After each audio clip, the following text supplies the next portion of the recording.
We have a long history at MITRE of creating open resources that enable innovation and efficiency. That's a little bit of how I got into it. It wasn't something that I started out and deliberately planned on. Obviously I mentioned CVE, which is standard names for vulnerabilities. So really, we get to be the curator and the steward working together with the broader community to identify and document known vulnerabilities.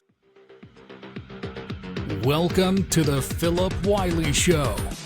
Take a look behind the curtain of professional hacking and hear compelling discussions with guests from diverse backgrounds who share a common curiosity and passion for challenges and their job.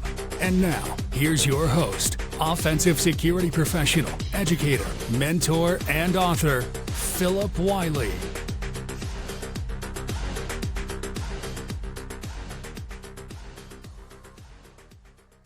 Hello and welcome to another episode of the Phillip Wylie Show. Today I'm excited to be joined by John Baker from MITRE.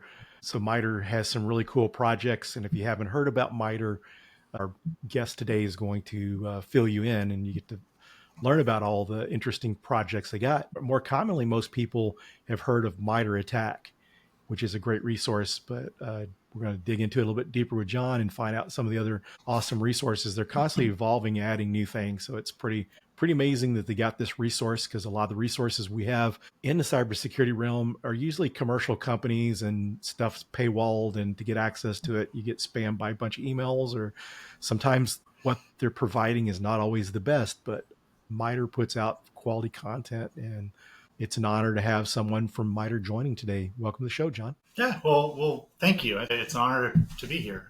Super excited to talk with you today. Yeah, we had a mutual friend from the Adversary Village, Abhijit, recommended you. So he's always got some good recommendations, and always great to meet other people that are associated with the Adversary Village. Yeah.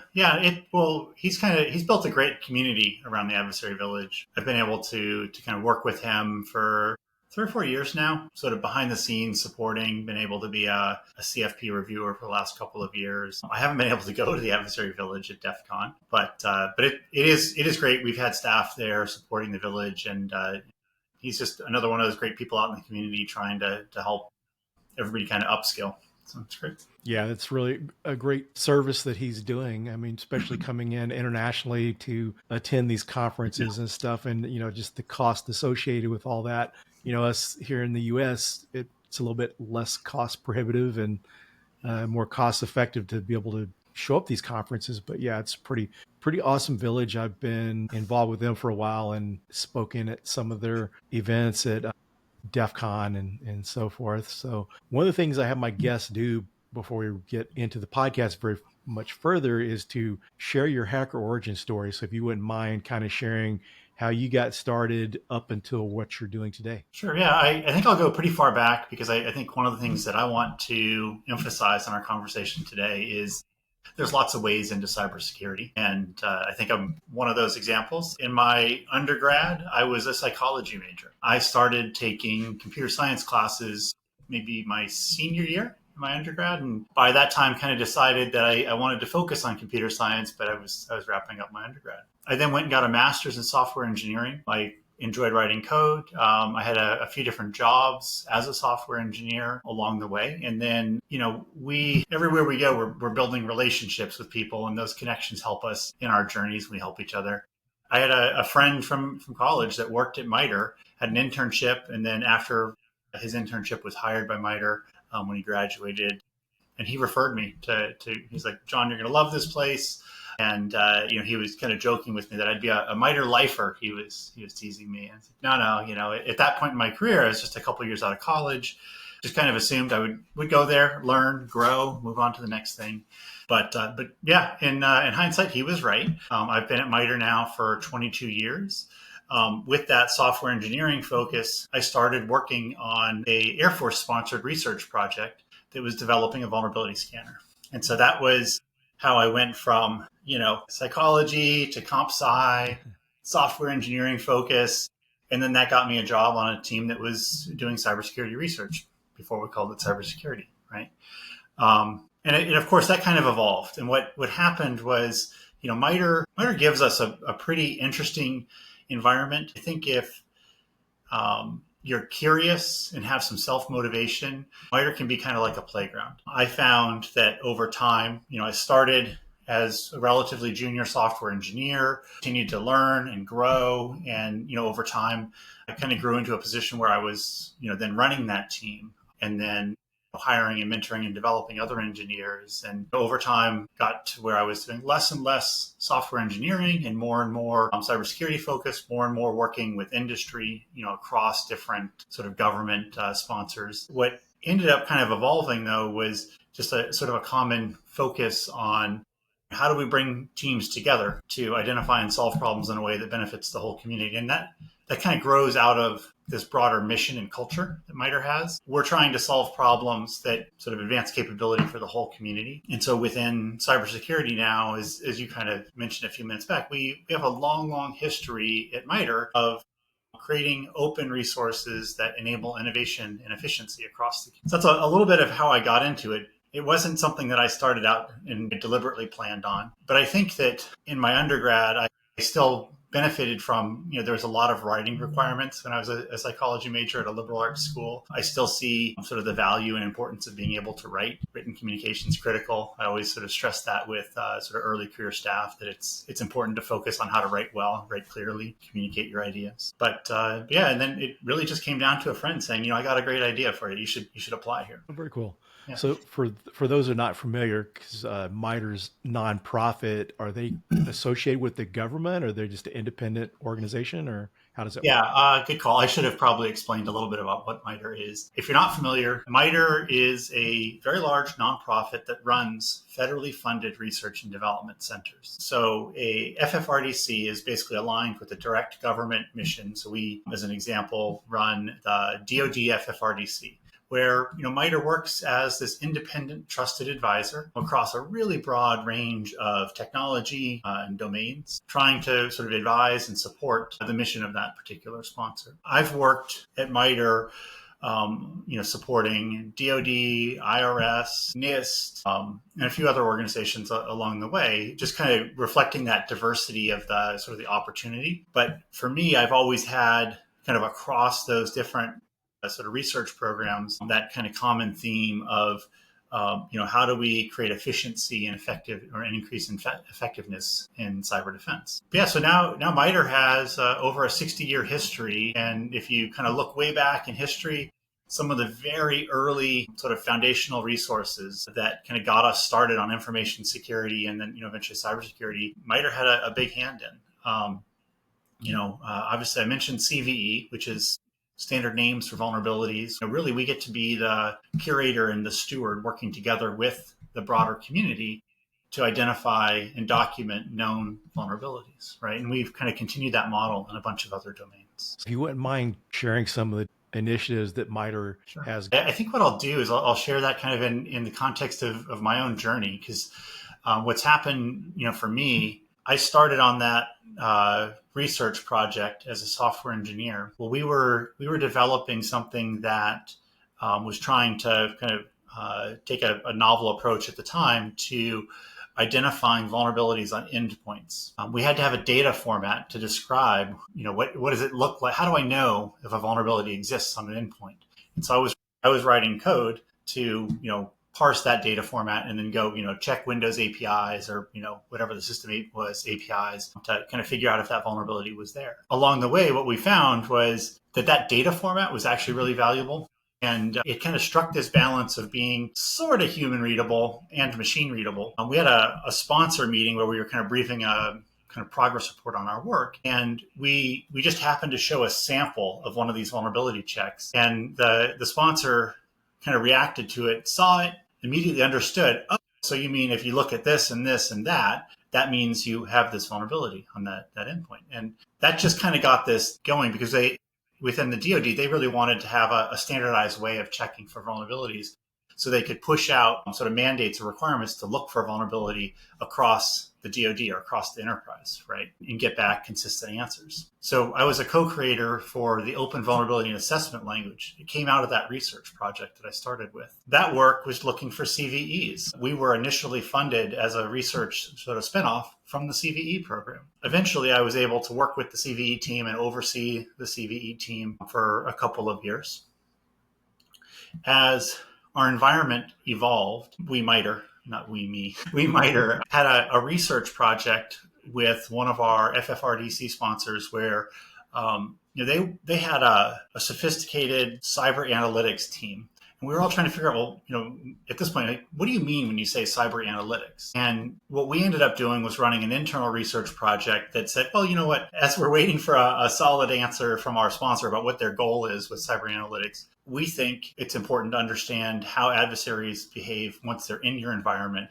And we're going to focus our sort of analytic development work on how do we identify adversaries post-compromise. That research project that was focused on identifying adversaries post-compromise is what led to the development of MITRE ATT&CK. We went through this train of thought that was sort of like, well, what do adversaries do post-compromise? And rather than guessing, we went towards intel reports and intel sources to come up with, this is what adversaries have been seen doing. Okay, could we see that behavior in our environment? Okay, let's actually try to emulate that behavior in our environment. I was really fortunate as we were going through that journey. I was a department manager responsible for MITRE's work in cyber threat intelligence and adversary emulation. We didn't call it adversary emulation at the time. That was a whole sort of team debate about what we would call it, and ended up sticking with that one. Adversary simulation. At one point, it was just the red team. It had all these different names along the way, but we went with emulation because the whole idea was, I'll probably say it more succinctly now than we thought it at the time, but how do we emulate as faithfully as we can what an adversary would actually do, in this case, post-compromise, right? So forget about how we get in. Once you're in, how do they move? How do they operate? How do they achieve their goals? Well, that research project that was focused on understanding, the specific behaviors that adversaries use is what led to the creation of MITRE ATT&CK. The team had built out a list and started to kind of categorize and refine it. It was a very simple spreadsheet when we got started. But we realized as we shared this with others that there was value there, and eventually got approval to publish that list. And that list is really what kind of got everything started. So when you think about sort of the origin of MITRE ATT&CK, I think one of the things that's really made it sort of resonate with people and become the sort of the widely used initiative that it is that it grew out of a need. It grew out of a team that was trying to solve a relatively important operational problem. What do adversaries do post-compromise, and how do we detect that, right? As opposed to being speculative and kind of hypothesizing what they might do. It's like, well, let's go look it up and see what's been seen before. So today, MITRE ATT&CK is, kind of like I said with CVE, we're very fortunate. We get to play the role of sort of the curator of this public knowledge base of known adversary behaviors. And as you said, Philip, it's now used, around the world by governments, by security companies, by security teams everywhere. And it's basically become kind of a common language. It's how we talk about threat when we are focused on specific behaviors now. And we use that to coordinate across teams, across organizations, across, even governments. Right? Yeah, one of the things that's impressive too is just the fact that people used to use the Lockheed Martin kill chain before for just kind of describing how attacks work. MITRE has really went a lot further in making that, providing a lot more information and a little more easier to understand, in my opinion. Yeah, I think that the key difference there was the level of abstraction that we went to versus what the Lockheed Martin kill chain goes to. And then also this is one of the common misconceptions about MITRE ATT&CK.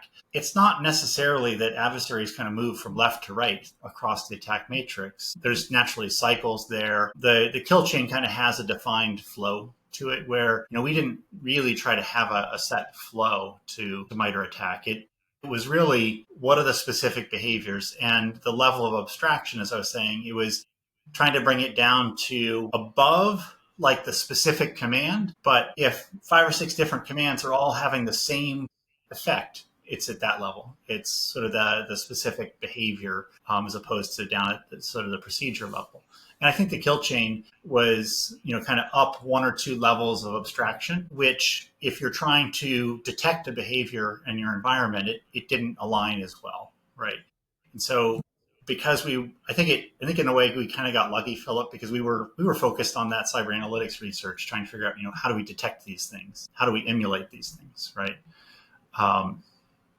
It wasn't a deliberate effort to try to do the kill chain better or anything like that. Yeah. Kill chain was out kind of right around, maybe my timing is going to be off, maybe a year and a half, maybe 2 years before we started. Yeah, one of the things I find very interesting is just the looking at the different threat actors, the different type of attacks, how that makes, if you're trying to do a red team engagement, how you can map that out and leverage, the different attack types based on your industry. And one of the things MITRE did for me is to bring the importance of cyber threat intelligence, because if you've got that cyber threat intelligence, it's going to make it easier for you to align those different APT groups with your industry and your organization. Yeah.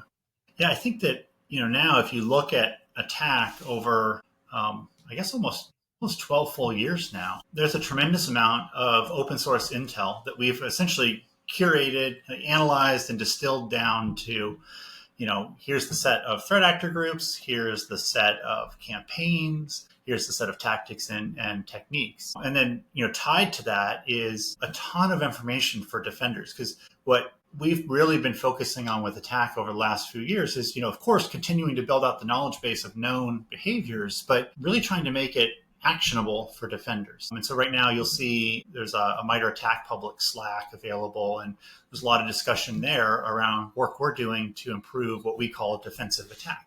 We want to make it much easier for defenders to take the knowledge that's in attack and action it, right, and to operationalize it.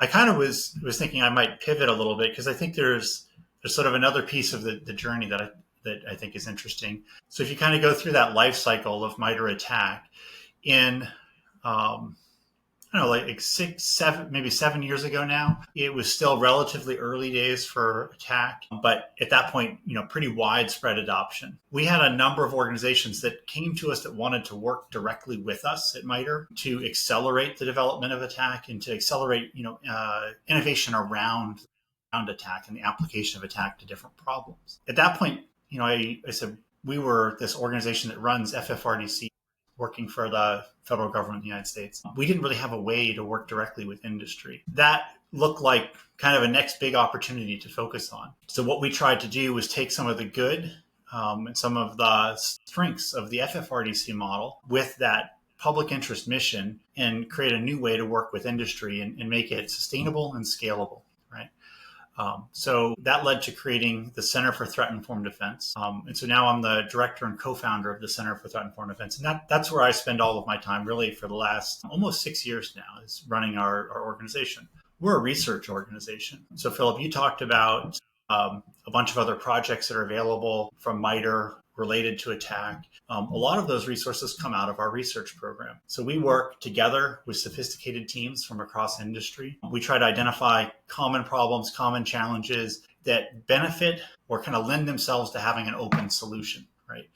When we do things well, hopefully we're enabling security teams with resources that they can use to become more efficient and effective. Hopefully we're enabling innovation across the community. I'll give an example. So with MITRE attack, it's this knowledge base of known adversary behaviors. But it's also overwhelming. If you look at the techniques and sub-techniques, there's over 500 of them in the matrix. Who can possibly know all of those and the relationships among them? We built in our research program a project called the Technique Inference Engine. What it is it's like a prediction engine built off of threat intel reports. So if you think of a threat intel report as documentation of a set of behaviors that an adversary used in some attack, those all have a relationship. They were all kind of seen together.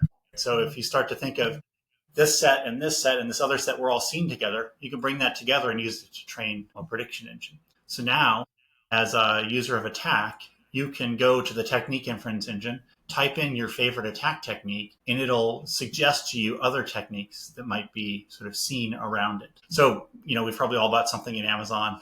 we're about to pay, and it tells you other customers have also bought these things. Same basic technology, but threat hunter, you see a behavior and environment. Other threat hunters have also seen these behaviors, right? And so what we can now do is make it much, much easier for any threat hunting team to more fully utilize the intel that's behind attack and the full attack knowledge base without necessarily having to know every single TTP. So it gives you that sort of guidance in your threat hunting or threat intel analysis, right? So I wanted to explain that because what we've now done is we've created this model. I think of it almost like an engine where we're just always looking for new problems that lend themselves to a public solution and developing resources and publishing them, roughly every month. Yeah, it's very, very interesting. So is MITRE, I would imagine you are, but are you starting to leverage AI? Because I know it's a lot more accessible now, and I know a lot of security products are starting to leverage it. I could just imagine all the capabilities and resources that MITRE could provide if they're leveraging it. Yeah. So I guess there's two things I mentioned. MITRE has a pretty broad research program. And, of course, across MITRE's research program, there are many different places where we're doing research into the application of AI to solve problems, right? Within my research program at the Center for Threat Informed Defense, everything we do is really based on this philosophy of threat informed defense. And that really derived out of our work with attack. We're looking to understand adversary behaviors, and we're looking to use that knowledge to improve our defenses. We use it to drive how we test our defenses. We use it to drive our strategies, our investments, how we train our staff to improve our defenses. So within our research program, we're taking a threat-informed approach to secure AI. And what that means is a few years ago, we launched a resource called atlas.mitre.org, or MITRE Atlas. Atlas is a knowledge base of known TTPs that adversaries use to attack AI-enabled systems. Its scoping is a little bit different than MITRE Attack. MITRE Attack is just what's been seen in the wild. That's kind of its core scope. With Atlas, because it's such a fast-moving and emerging domain, AI-enabled systems, right? We have broadened the scope to be what's been seen and what researchers have proven, right? So it doesn't necessarily have to have been used by an adversary in the wild. If a research team has demonstrated that a specific behavior can be used to attack an AI-enabled system, we want to capture that too. So we're developing that resource in our research program, and we're trying to accelerate community-wide knowledge of what adversaries do against AI-enabled systems. And so we launched an AI incident sharing platform and program where it's kind of like a give-to-get model. As organizations contribute AI incident information, they can receive anonymized, aggregated AI incident information that we receive. The whole idea is let's get that knowledge out there as fast as we can. We then use that to also build out the Atlas knowledge base. There's also a lot of uncertainty, fear, and even sometimes hype around how adversaries are using AI to support their goals. So like malicious use of AI. We've expanded our scope this year in our Secure AI program to try to document for the community how adversaries have actually used AI maliciously, because we want to have that standard body of knowledge that we can then use to drive our decision making. So it kind of goes back to, we want to take a threat informed approach, right? Kind of coming full circle with our secure AI work. One of the hard problems with AI enabled systems is that the way we think about vulnerabilities in those systems is a little bit different than the way we've thought about and managed and tracked vulnerabilities in traditional software. And so we're working with the CVE community to kind of develop a set of standards and best practices for vulnerability tracking and coordination in AI-enabled systems. So that's another kind of core goal of our research program there. As we go with the Center for Threat Informed Defense, we've tried to design ourselves so that, as new areas, new domains emerge, we learn, we can easily evolve to kind of shift our focus in our research program there. That's how we kind of expanded out the whole area around secure AI. It's now our largest project. Very cool. It's good to have that resource, because I know there's a few resources out there. I know OWASP was doing something around LLMs, so it's good to see more vendor neutral information out there. I think our focus is pretty complementary to what OWASP has done, but completely agree. When we're doing well, we're leveraging that sort of independent status. We're focused on technical solutions that, because they're open and independent, can enable innovation and efficiency. Yeah, I think it's really, back to the independent and nonprofit, that there's really no, you're not motivated by, money or whatever, or trying to sell products. Because one of the things I've seen recently is some product companies downplaying CVEs. And in my opinion, you need to focus on the exploitable vulnerabilities. But in my opinion, CVEs are still important too. I had a pen test once that I did for this company back in my consulting days, and did the pen test. They had a 90-day retest, which was good, because if they hadn't, something kind of got missed. But they remediated all the criticals, highs, and mediums. But when I came back, that one low criticality vulnerability, someone figured an exploit for it. And just through my initial vulnerability scanning, I found that vulnerability was now like a critical or a high. There was an exploit for it. If I hadn't come back and retested it, I would have missed it. If they would have just run a vulnerability scan, they could have caught it. So I just kind of want to get your opinion, what you think about CVEs. Is this something that people should take seriously and not just focus on exploitable vulnerabilities? Yeah, I think one of the common themes in cybersecurity is that we are, like every organization, even the most sophisticated, most well-resourced organization out there,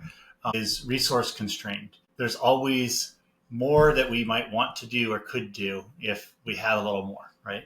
And so I think that then leads to a necessity to, always think about, prioritization. How do we prioritize our resources, our time, and efforts, right? And so with vulnerability management, the reality is like just the sheer volume of vulnerabilities that are disclosed, weekly, monthly, annually, it's completely overwhelming for any team to try to manage that. So it becomes a problem of prioritization. And you have metrics like the CVSS score, which can be helpful. There's a whole bunch of efforts across the community, the exploit prediction scoring system, which is some other great work that's trying to give you a sense of the likelihood that a particular CVE will be exploited based on prior exploit history. And, there's several other efforts there too. Those are just a couple that I know. And so what I've been trying to advocate for, I think in short, I completely agree. We can't forget about vulnerabilities, vulnerability management and patch management, but let's focus our efforts, prioritize based on the impact that those vulnerabilities might have. So in your case, that particular vulnerability, if it was exploited, what was the impact of it? Thinking about things, as I said, from the perspective of an adversary, once the adversary exploits that vulnerability, what can they do? Are they now in a place where they have access to a privileged account on that system? Or, because if that's the case, then that's a pretty high impact to your environment, right? And things like CVSS help with some of that. Within the Center for Threat Informed Defense research program, what we tried to do was look at it from like purely an adversary's perspective. So if I, as an adversary, am able to exploit that vulnerability, maybe I now am able to get a valid account. So there's an attack technique for that. Based on having that valid account, I'm now able to do this and this other step. And so you can kind of start to use that to drive your prioritization. And so I think it's the fact that a vulnerability was exploited is definitely something to factor into your prioritization. I think we should also be factoring in sort of the impact for the adversary as they operate. If they're able to exploit that vulnerability, what can they now do? Doing that also allows you to start to think about things from like a defense in depth perspective. So I just kind of happen to use valid accounts as an example. Well, maybe you have a great monitoring system in place that lets you know when a new account is created or an account is accessed, and you're able to easily see new account created, and then you can kind of start to walk back. Okay, well, that's because this vulnerability was exploited. And so you can start to maybe rest a little bit, knowing that, if this vulnerability is exploited, we will know when the account is created, right? Or accessed, depending on what it was. So it does allow that flexibility. Yeah, so the short answer is, as I said, I think I agree, but I think it really comes down to, what are the factors that we use to prioritize vulnerabilities that we focus our time on, recognizing that you're not going to be able to focus on all of them. Yeah, and I think that's some important points you bring up there too, the context of that particular vulnerability. You could have it in an area that's exploitable, even that may be no harm can be done, no data can be Yep. accessed. So it all depends on the context. Yeah, absolutely. Honestly, just picking on that prioritization thing, one of our most popular projects at the Center for Threat Informed Defense is simply a prioritization project. We call it top attack techniques. You've probably seen across the community, lots of organizations publish sort of rankings or lists of top techniques. What we tried to do is make it so that you could create a list that was tailored to your organization. So the idea is, you want to be able to easily answer the question, where should I start? What technique should I think about first or next, right? And how do I prioritize my resources around that? So it's a dynamic, kind of tailorable listing of techniques. We kind of like that theme I mentioned with the technique inference engine. We also published our methodology. We published the code so people can take it and run with it. Some organizations do use it in their internal capabilities, but it's also out there and available. I think it's like, top techniques. If you were to search for that, probably the first hit you would find. Oh, very cool. I got to check that one out. So we're getting down towards the end of the episode. Do you have any closing comments? Anything that we didn't get to discuss that you'd like to mention? Kind of going back to the theme for the podcast. I think in cybersecurity, it's an environment where it is very dynamic. So you have to be curious and, take the time to always ask why. When people ask me how to get started with threat informed defense, it's a very similar response. It's, sit down, learn about a attack technique, follow that attack technique through your organization. If an adversary were to implement that technique or execute that in your environment, would you know about it? Okay, well, what data would you need to have? Can you get access to that data? How can you now evolve your defenses so that, if that actually happened in your environment, you would either be prevented or you would know, right?